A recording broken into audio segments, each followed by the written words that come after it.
지금 우리나라는 되게 어려운 상황까지 놓여져 있는 것 같아요. 우리가 아까 영상을 봤지만 조금 이해를 돕기 위한 이야기를 해드리면, 법은 우리나라는 삼권 분리의 원칙을 가지고 있는 나라죠. 그죠? 법은 국회에서 제정을 하고 또 사법부는 그 법을 집행을 하고. 근데 우리가 조금 전에 봤던 그 피부양권 인정에 대한 부분은 국회에서 입법을 통해 형성된 것이 아니고 대법원에서 판결을 통해서 법이 제정되어지는 거예요. 이거는 명백하게 헌법이 가지고 있는 법의 위반이거든요. 참고로 저는 법을 전공했습니다. 이건 우리나라 가지고 있는, 우리나라에서는 아직까지 가정은 남과 여가 만나서 이루어지는 것이 헌법의 기틀이에요. 그런데 이제 대법원이라고 하는 곳에서 이것을 뒤집은 거죠.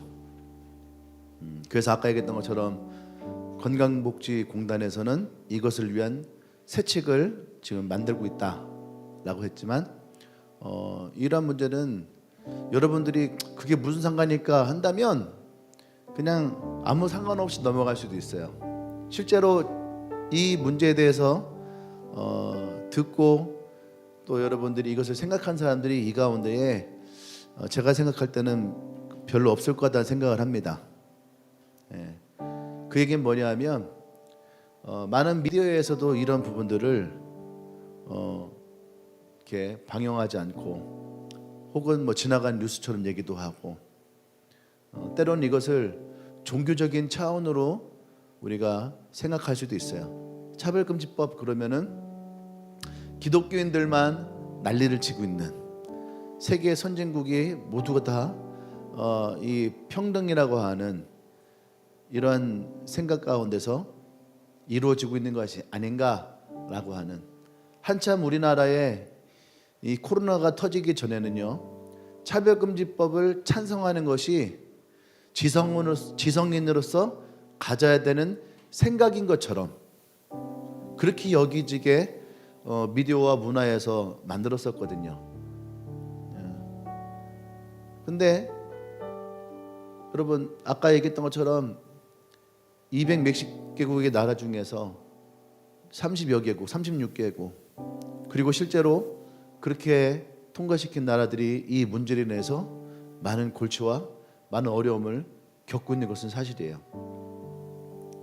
근데 이것을 정치화시키고 이것을 이념화시키고 논리화시키고, 그래서 여당은 이것을 저지하고 야당은 이것을 찬성하고, 가뜩이나 대한민국은 전라도와 경상도가 나눠져서 이 좁은 나라에서 감정 싸움을 하는데, 이러한 것들이 마치 지역 간의 갈등인 것처럼, 종교 간의 갈등인 것처럼, 세대 간의 갈등인 것처럼 이렇게 조정하고 만든다는 것은 굉장히 마음이 아프고 또 우리가 힘든 이 시대를 살고 있는 그런 현실을 우리는 맞이하고 있는 거죠. 과연 우리가 어떤 힘을 가지고 또 우리가 어떠한 부르짖음이 이 국가와 나라 가운데 있을 것이냐. 사실은 우리가 아무리 외쳐도 국회 혹은 청와대 없어졌나요? 용산에 이것이 들리지 않을 수도 있어요. 그런다 해서 우리가 진리를 무시하고 우리끼리 폐쇄적인 이런 신앙의 예배를 가지고 간다는 것이 결코 올바른 것이냐. 로마 시대에 기독교가 많은 탄압을 당했어요. 예수를 믿는 것만으로도 많은 사람들이 죽음을 당했죠. 그래서 그들이 선택한 것은 뭐냐면 카타콤이라는 거였어요. 땅을 파서 6층, 7층까지, 그 시대에 건축 기술이 발전하지 않았음에도 불구하고 어떻게 하든지 생명을 이어나가기 위해서 땅을 팠어요. 그리고 땅 속으로 들어갔어요. 그들이 생각했던 것들은 종교의 자유였어요. 우리가 이 땅에서 살 수 없으니까 우리는 땅 속에 들어가서 우리끼리 이 신앙을 지키고 열심히 살아보자. 그래서 그들의 선택은 땅을 파고 들어갔죠. 그때의 선택은 그들에게 어쩌면은 그렇게밖에 할 수 없는 상황이었을 수도 있어요. 소아시아에 7개가 있었던 터키, 이 투르키에는 이러한 카타콤들이 있어요. 그때 당시에는 그것이 옳은 것 같았지만 시간이 지나고 역사를 봤을 때에 결국 땅속으로 숨어들었던 그 자들은 그곳이 무덤이 되었어요. 그리고 그들이 사랑하고 그들이 지켰어야 될 그 나라는 교회가 무너지고 신앙이 깨어지고 결국은 현재 투르키에는 이슬람화가 되어 있죠. 수많은 기독교의 역사들, 사도 바울이 피눈물을 흘리고 죽음을 가고오고 복음을 전했던, 그래서 이 한국 초대교회를 세웠던 투르키에는 기독교가 아니에요. 그들은 이슬람이 됐어요.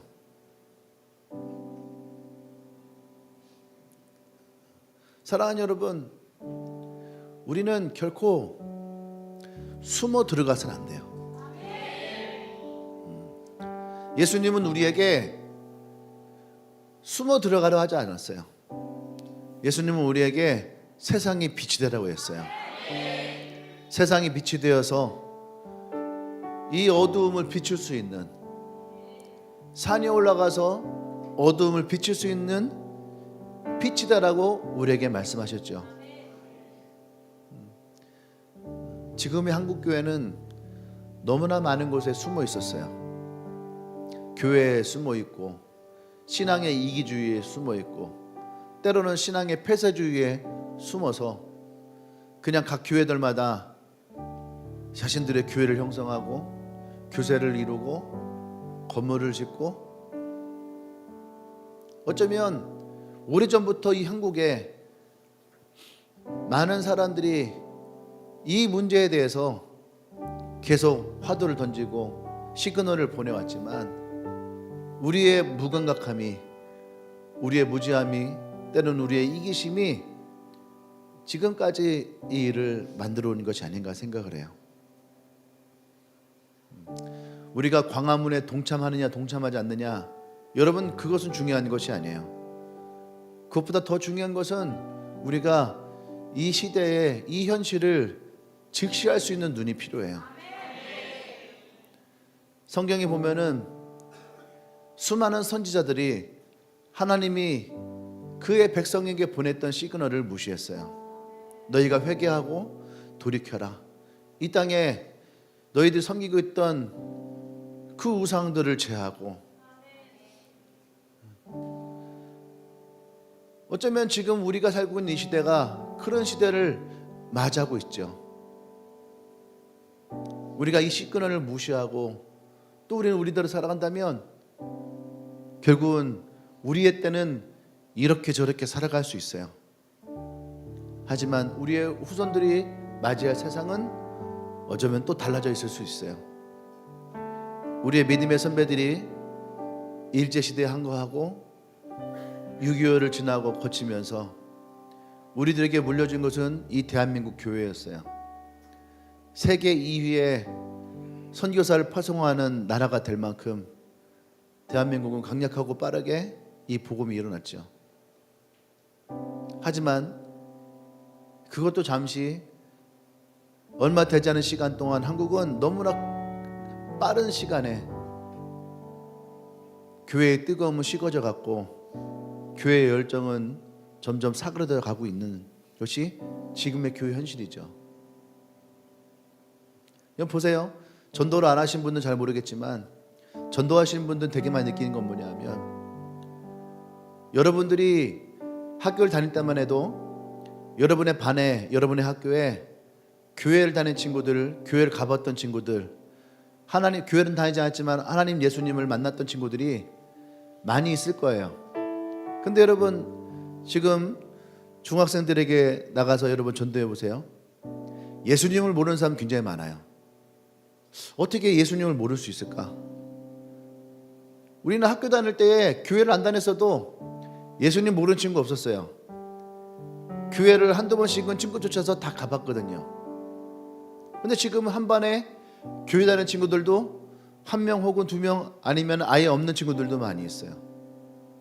내가 교회 다닌다는 거 말하는 것 자체가 반에서 어리석은 짓을 하고 교회 다니는 사람들은 되게 편협한 사람인 것처럼 형성되는 분위기도 있죠. 여러분, 이렇게 10년이 지나고 20년이 지나면 한국의 교회는 아주 오래전부터 경고했던 것처럼 유럽의 교회와 같이 변하고 변질되고 바뀌어지고, 젊은 친구들은 교회에서 찾을 수가 없고 나이 들고 머리가 하얀 분들만 교회에 남아있는, 지금의 여러분의 머리는 언제까지 검지 않아요. 우리의 머리도 조만간 하얀 머리로 바뀌게 돼요. 우리 교회는 언제까지 젊은 교회 아니에요. 지금도 많은 사람들이 나이가 들어가고 있죠. 20대의 사람들보다 30대의 사람이 많아지고 있어요. 우리 교회도 코로나 때부터 계속 이 문제에 대한 시그널이 오고 있죠. 열심히 그래서 복음을 전하고 캠퍼스로 가고 학교로 가고, 하지만 이전보다 힘들고 어려운 전도의 환경을 우리는 맞이하고 있어요. 그러면 여기서 우리는 포기하고 우리끼리 카타콤을 파서 우리의 신앙의 지하로 들어가야 될까요? 그러면 우리도 동일하게 20년이 지나고 30년이 지나면 이곳은 흔적도 없이 사라질 수밖에 없을 거예요. 우리 같이 말씀 볼까요? 느헤미야 말씀이에요. 느헤미야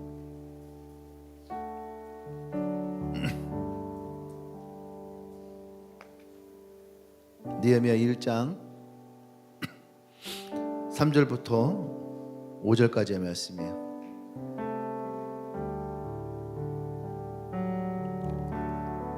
(3절부터 5절까지) 우리 한 절씩 들어가면서 읽겠습니다.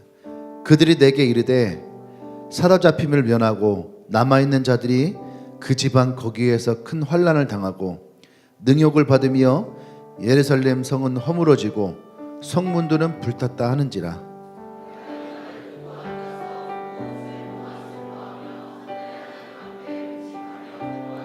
같이 읽습니다. 이르되 하늘 하나님 여호와 크고 두려우신 하나님이여, 주를 사랑하고 주의 계명을 지키는 자에게 언약을 지키시며 긍휼을 베푸시는 주여 간구하나이다.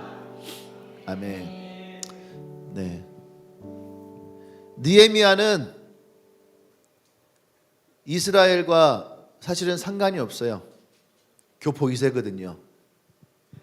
교포 2세로서 그 나라에서 자리를 잡고, 그리고 자신이 살아갈 수 있는 삶의 인생을, 그 터전을 이미 만들어 놓은 사람이에요. 고위 공직자예요. 이스라엘이라고 하는 이미 망해버린 나라에 도움을 받을 필요가 전혀 없는 사람이에요. 근데 그에게는 그의 부모로부터 물려받은 신앙의 유산이 있었죠. 한 번도 밟아보지 못했던 땅, 한 번도 보지 못했던 땅, 그 땅에 대해서 하나님은 이 느헤미야에게 마음을 주셨어요. 그리고 느헤미야의 그 마음을 울리게 했던 소식은 예루살렘의 성문이 무너졌다라고 하는 거였어요. 그 성벽이 파괴되어지고 그 성벽이 무너졌음에도 불구하고 이스라엘의 예루살렘에 머물러 있던 사람들은 다시 이 성벽을 재건할 마음과 준비와 자세와 태도가 있지 않다라는 거였어요. 왜냐하면 이들은 너무나 힘든 시기를 겪고 있었거든요. 포로기의 시기에 있다가 겨우겨우 고향으로 돌아왔어요. 하지만 고향은 이미 황폐해져 있어요. 나의 땅도, 나의 집도, 나의 먹을 것도, 내가 누릴 수 있는 것도 그 어떤 것도 없어요. 나 먹고 살기도 힘들어 죽겠는데 무너진 성벽을 어떻게 재건할 수 있었겠어요? 근데 여러분 생각해 보세요. 성벽이 무너졌다는 것은 언제든지 적이 침입해 들어올 수 있는 문을 열어놓은 거예요. 그런데 이들은 온 힘을 다해서 이 무너진 성벽을 막아야 된다라고 하는 생각을 할 수 없는 거죠. 왜 그럴까요? 지금 내가 먹고 살기도 벅차기 때문에, 지금 내가 살아가는 것도 너무 벅차기 때문에 저 성벽까지 내가 책임질 수 없다라는 거예요. 근데 이것은 우리는 이렇게 얘기를 해요. 하나만 알고 둘은 모른다. 둘이라는 게 뭘까요? 그 성벽을 재건하지 않아도 이들은 어떻게 하든 그들은 먹고 살 수 있어. 이건 하나예요. 근데 둘은 내가 준비해놓고 내가 만들어 놓은 것을 언제든지 뺏길 수 있다는 거예요. 실제로 사사시대에 우리는 기드온이라는 사람을 알죠. 기드온이 어떤 사람이에요? 보잘것없는 사람이었어요.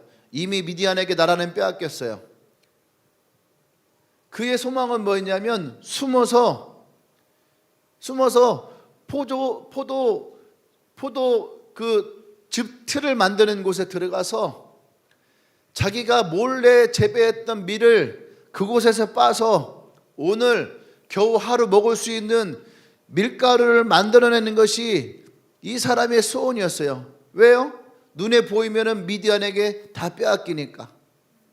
그러니까 숨어서 오늘 내가 먹을 것만을 준비하는 인생. 지금 예루살렘은 모든 사람들이 다 이런 상황 가운데 놓여져 있는 거죠. 자기 살기에 바쁜 사람들, 이 시대에 살고 있는 사람들 다 뭐라고 할까요? 나 살기에도 바빠요. 나 먹고 살기에도 바빠요. 이 시대의 교회는 어떨까요? 우리 교회 하나 간수하기도 바빠요. 그래서 우리가,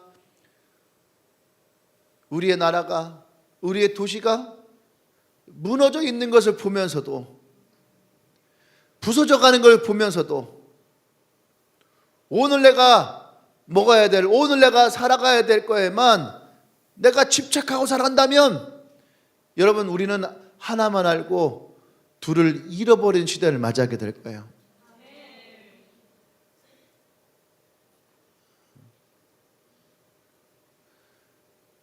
그때 이 느헤미야는요, 이 무너진 성벽에 대한 이야기를 들었어요. 오늘 우리가 읽었던 성경에는 그 느헤미야의 마음이 우리에게 보여주고 있는 거예요. 할렐루야. 성경에 보면 이렇게 나옵니다. 3절에 그들이 큰 환난을 당하고 능욕을 받으며 예루살렘 성은 허물어지고 성문들은 불탔다 하는지라.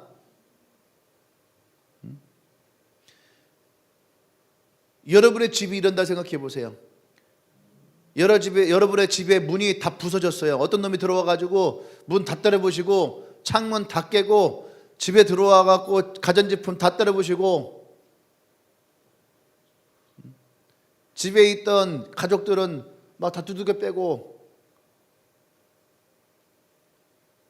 우리가 생각할 수 없는 그러한 능욕을 당하고, 그러면 여러분 과연 가만히 있을 사람이 있을까요? 근데 우리는 역사를 통해서, 특히 대한민국은 역사를 통해서 이러한 일을 너무 많이 당했어요. 임진왜란, 병자호란, 또 일제 36년, 일제 찬탈, 6.25를 겪으면서 여러분 우리가 배웠던 역사에 보세요. 고려 때는 몽골이 들어와서, 조선 때는 일본이 쳐들어와서 이 나라가 겪었던 수많은 상처 아픔들, 그때마다 이 나라는 너무나 큰 고통과 상처를 받아왔어요. 그때마다 또 찾아왔던 건 뭐냐면 개인 이기주의였어요. 정치인들은 지 살궁리만 하고, 임금은 자신이 살고자 몰래 도망쳐 나가고 강화도에 숨어들어서 몽골의 공격을 피했던 왕과 귀족들은 그곳에서 버텼지만 이 한반도는 몽골에 의해서 쑥대밭이 됐어요. 일제시대 그 임진왜란 때 선조는 혼자서 동감왕을 부르지만 수많은 의병들이 나고 수많은 여인들은 행주에 돌을 담아서 어떻게 하든지 이 나라를 지키고자 싸웠던 그 모습들. 결국 나라는 백성이 지켜야 돼요. 국민이 지켜야 돼요.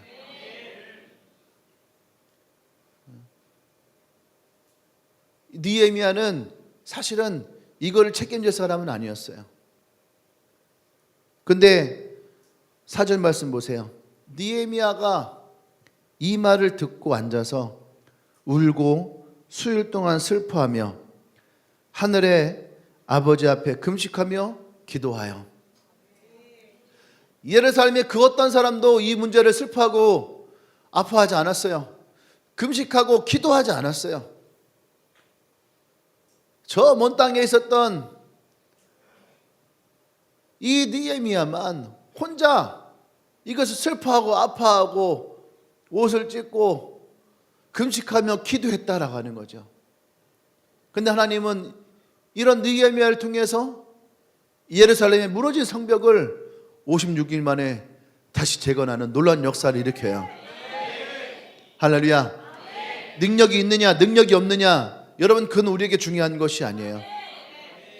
우리가 그 마음을 품느냐, 이것을 향해서 우리가 아파하는 마음을 가지고 기도하고 금식할 수 있느냐.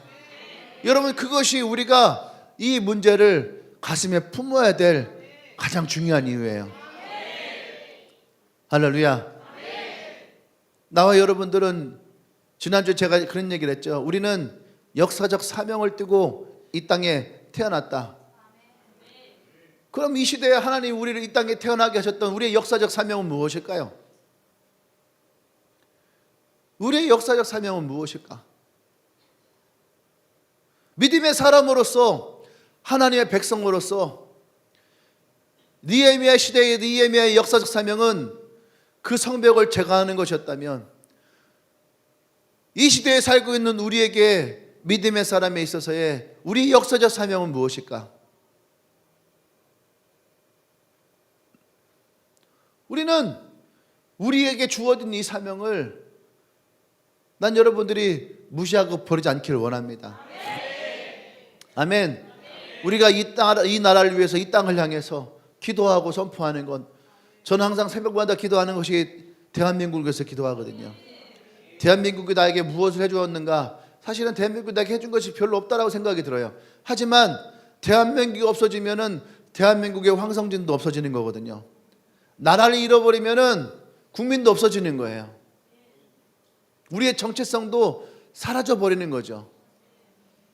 이스라엘은 누구보다도 이것을 뼈아프게 오랜 시간 동안 경험했던 나라예요. 나라를 잃어버리고 분명히 유대인이라고 하는, 이스라엘이라고 하는 정체성은 가지고 있었지만 그들은 아주 오랜 시간 동안 나라가 없었어요. 그래서 뿔뿔이 흩어져 살 수밖에 없었죠. 나라가 없다는 것은 바로 그런 거예요. 일제 36년이 우리에게 치욕이었습니까? 대한민국이 사라졌기 때문에 그래요. 우리 말을 사용하지 못하고, 우리의 언어를 쓰지 못하고, 우리의 글을 쓰지 못하고, 우리의 이름을 갖지 못하고, 창시개명을 하고 일본말을 하고 일본 글을 써야 되는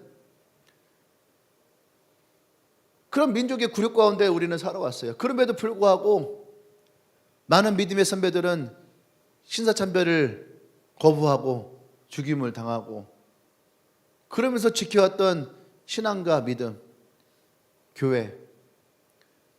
지금은 우리에게 총과 칼은 있지 않아요. 우리가 걸어갈 모판도 있지는 않아요. 하지만 우리를 끌어당기고 있는 개인 이기주의들, 신앙의 안일함들, 어쩌면 지금 우리가 예루살렘에서 주저앉아 있는, 늑용을 당했음에도 불구하고 주저앉아 있는 이스라엘 사람들과 과연 우리가 무엇이 다를 수 있을까? 여러분, 우리는 이 상황에서 화도 낼 수 있어야지 돼요. 눈물도 흘릴 수 있어야지 돼요. 우리가 능욕을 당하고 찬탈을 당했음에도 불구하고 우리가 화를 내지 못하고 눈물을 흘리지 못한다면, 여러분, 우리는 우리의 정체성과 우리의 가치관을 우리는 송두리째 버리는 것과 마찬가지예요. 나는 오늘 여러분들이 느헤미야와 같은 마음을 품기를 원합니다. 할렐루야. 이 대한민국을 향해서 슬퍼하고 아파하고 능욕을 당한 이 부분에 대해서 우리가 함께 이것을 기도하고 또 거룩한 분노를 일으킬 수 있는 나와 여러분들이 되길 원해요. 이 나라를 살렸던 것들은 백성들이 의병을 일으켰어요. 6.25 때는 학두병들이 일어났어요. 일제시대 때는 이 나라 민족을 위해서 수많은 사람들이 자신의 생명을 내어놓고 별것도 아니어서 쪽지 하나 전달하는 것, 소식을 전달하는 것, 이것에 목숨을 걸고 수많은 사람들이 일제에 한국을 냈어요. 그 시대들마다 이 나라의 민족을 세우기 위해 수많은 백성들은 자신의 삶의 자리에서 일어나게 됐어요. 오늘 나와 여러분들에게 동일하게 우리는 이 자리에서 일어날 수 있어야 됩니다. 아멘. 이 문제에 대해서 여러분 관심을 갖고 여러분들 살펴보세요. 유튜브를 보면서 여러분 좋아하는 것만 보지 말고 이 땅이 어떻게 흘러가는지도 볼 수 있어야지 돼요. 무엇이 문제이고 무엇이 이 나라를 망치고 있는가, 어떤 것들이 이 나라에 대해서 불의한 것들을 가지고 오고 있는가. 여러분, 이것을 볼 수 있어야 돼요. 저는 이 차별금지법이라는 것이 얼마나 악법인가에 대해서 스스로 생각을 해봐요. 동성애는 예전부터 있었어요. 그리고 동성애 하는 사람들도 예전부터 있었어요. 근데 그들을 보호하고자 이 법을 제정하면, 소수를 보호하고자 이 법을 제정할 때에 다수가 이 법에 걸려들게 되어 있다는 거예요. 그러면은 이 말대로 소수를 보호하기 위해서 이것에 대해서 항거하는 사람들이 처벌을 받는다. 그러면 그들은 또 그 법의 소수가 아닌가요? 그들은 또 그 법에 보호받을 사람이 아닌가요? 차별금지법이 통과가 돼서 목사가 동성혼에 대해서 반대해. 그래서 제가 그 법에 가요. 그러면 저도 차별을 당하는 거예요. 저도 소수의 법에서 보호받지 못하는 사람이에요. 그러면 나를 위한 차별금지법은 또 어디에 있냐는 거예요. 그러니까 이 법 자체가 합리적이지 못하죠. 이성적이지 못한 거예요. 논리적이지가 못해요. 근데 이것이 과연 누구를 위한 것이냐? 가정이 깨어지게 만들고,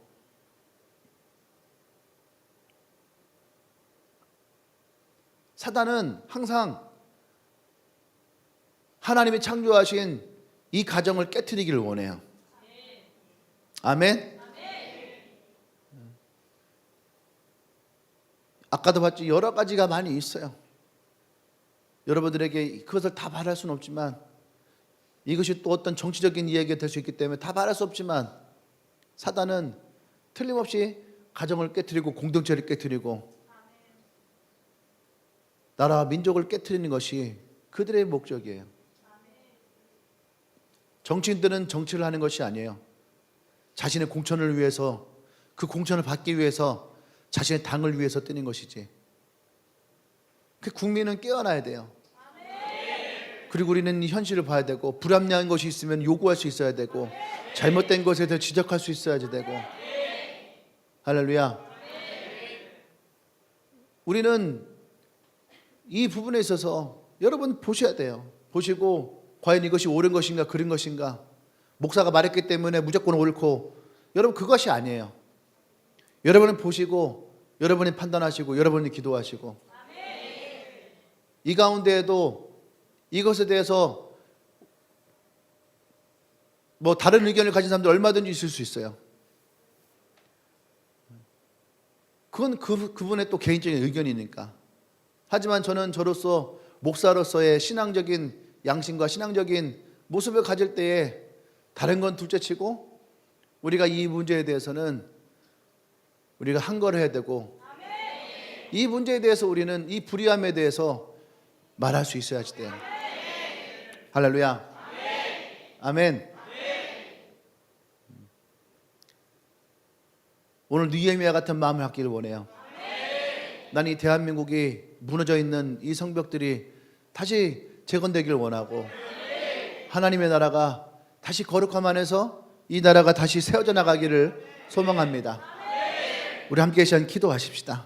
기도할 때 우리가 제일 먼저 기도할 것은 우리가 하나님께 이 대한민국을 향한 기도를 하기를 원해요. 하나님께서 이 대한민국을 사랑하시고 축복하신 줄 믿습니다. 하나님, 이 대한민국이 하나님 올바른 가치관을 갖기를 원합니다. 이 대한민국이 올바른 길을 걷기를 원합니다. 하나님, 이 대한민국의 이 젊은이들 또 다음 세대들에게 이 나라가 건강하게 이어지길 원하고, 우리가 그들에게 이 건강함을 물려주길 원합니다.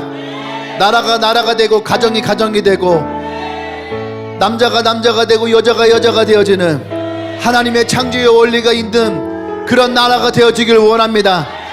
하나님, 이 대한민국을 축복하여 주시고 이 대한민국의 올바른 가치관들이 세워질 수 있도록 하나님 역사하여 주시옵소서. 우리 대한민국을 향해서 주여 한번 외쳐 기도합니다. 주여.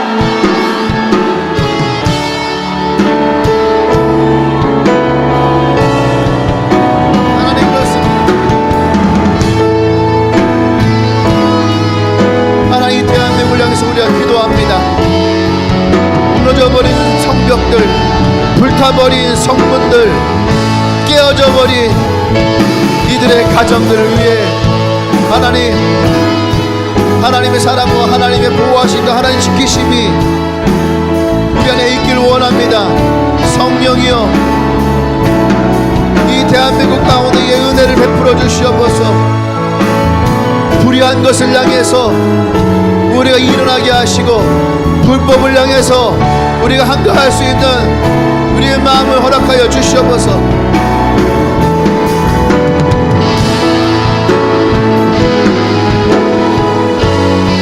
하나님, 이곳에 세우란 하나님의 나라가 이루어지길 원합니다. 이 대한민국에 올바른 가치관이 세워지길 원합니다. 나라가 되게 하시고, 가정이 되게 하시고, 남자가 되게 하고 여자가 되게 해서 하나님 올바른 가정들이 세워져 나갈 수 있는 이 나라와 이 민족이 되어지게 하여 주시옵소서. 수많은 외세의 침략 가운데서도 하나님이 이 나라를 지키셨던 것처럼 하나님 지금의 이 문제 가운데에도 우리가 깨어나게 하시고 백성들이, 민족들이 다시 일어날 수 있는 하나님의 나라 될 수 있도록 하여 주시옵소서.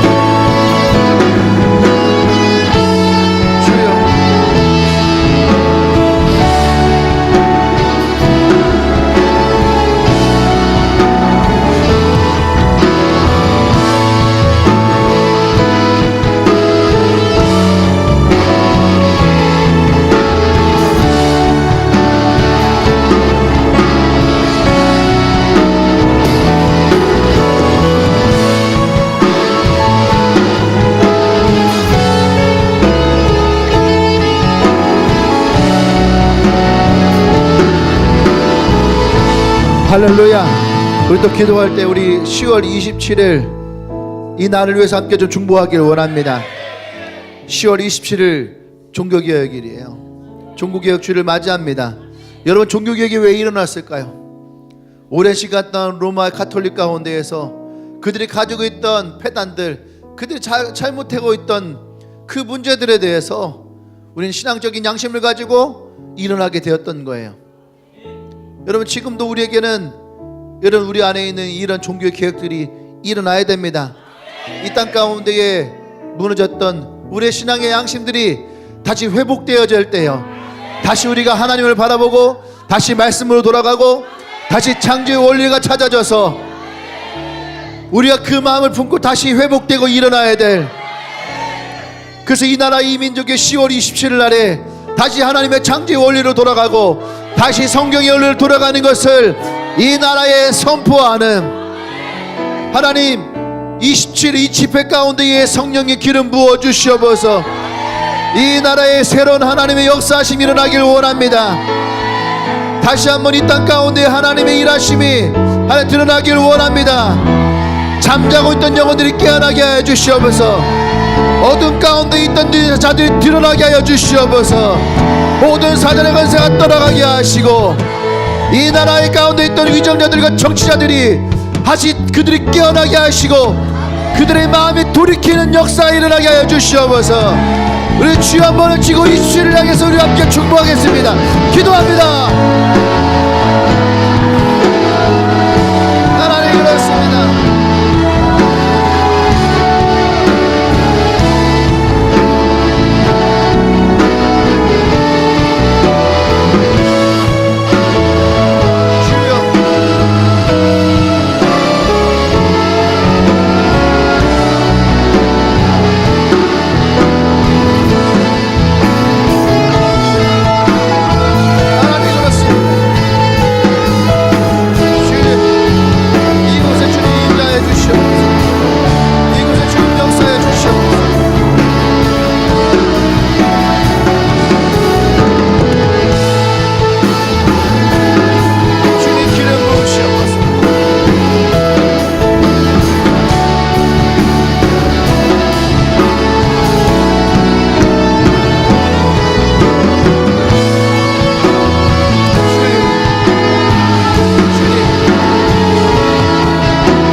할렐루야. 우리 한 번 더 기도할 때 여러분 우리 자신을 향해서 기도하십시다. 지금 나의 마음이 니에미아를 가지고 있는지 아니면 무너져버린 성벽 앞에 주저앉아 있는 이스라엘의 마음을 가지고 있는지 하나님 간절히 원합니다. 내가 니에미아의 마음을 갖게 하여 주시옵소서. 이 나라의 고통과 아픔을 슬퍼하고 아파하게 하여 주시옵소서. 하나님 나라가 능욕당했음에 대해서 거룩한 분노가 일어나게 하여 주시옵소서.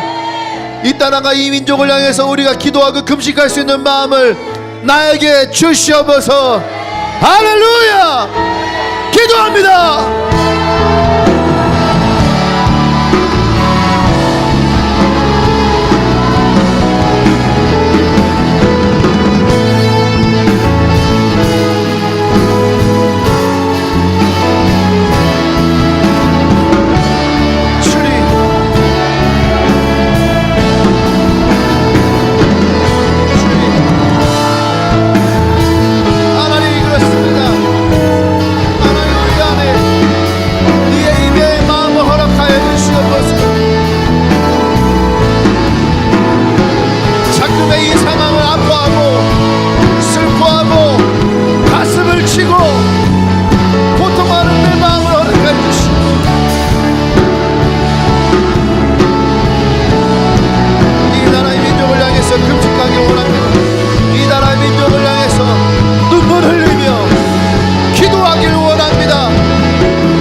할렐루야. 주여 구하오니 귀를 기울이사 종의 기도와 주의 이름을 경외하기를 기뻐하는 종들의 기도를 들으시고 오늘 종이 형통하여 이 사람 앞에서 은혜를 입게 하옵소서.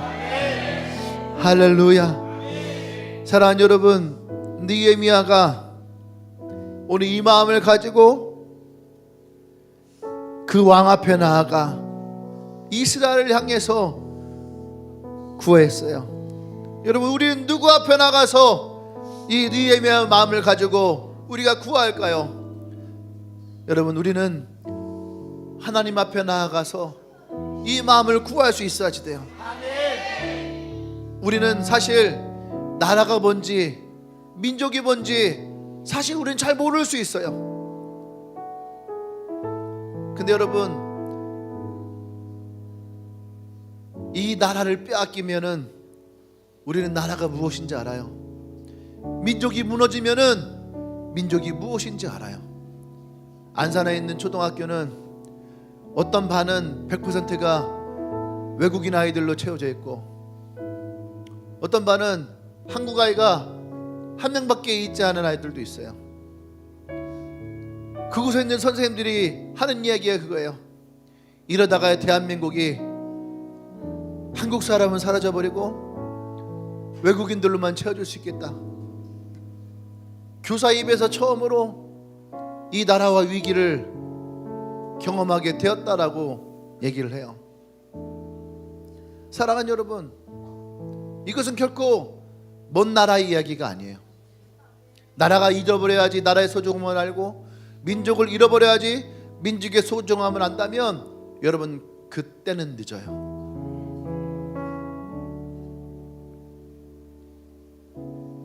그때는 이미 늦는 거예요.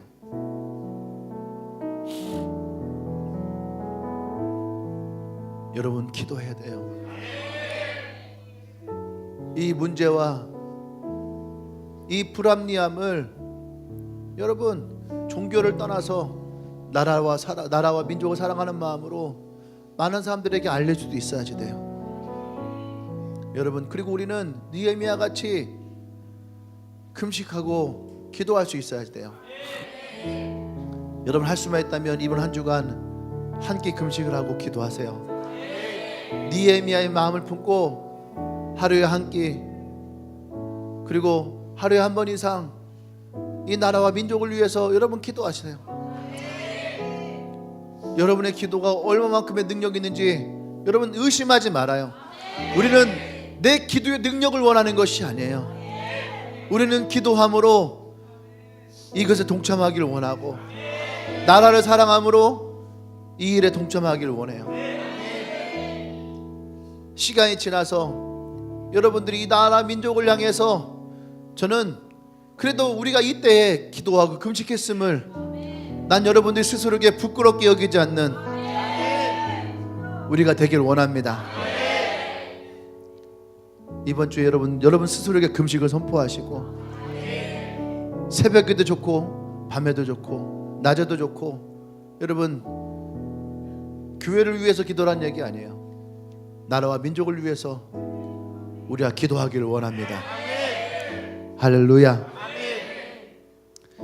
이제는 우리 주 예수 그리스도의 구속의 은혜와 하나님의 크신 사랑과 성령의 교통 역사하심이 오늘 우리에게 이 느헤미야의 마음을 주시고, 느헤미야와 같이 이제 내가 나라와 민족을 위해서 금식하며 기도하기를 결단한 주님에게 모든 성도들 위해와, 또한 10월 27일 이 집회를 위해서 수고하고 노력하며 대한민국을 사랑하고 이 나라를 위해서 희생하고 헌신하는 수많은 목회자들과 또 수많은 성도들 위해 지금부터 영원토록 함께 하시기를 간절히 축원합나이다. 아멘. 하늘의 것을 구하게 하소서. 영원한 것을 놓치지 않으리. 주님의 말씀 내 삶의 능력 되시니 나 주님이여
예수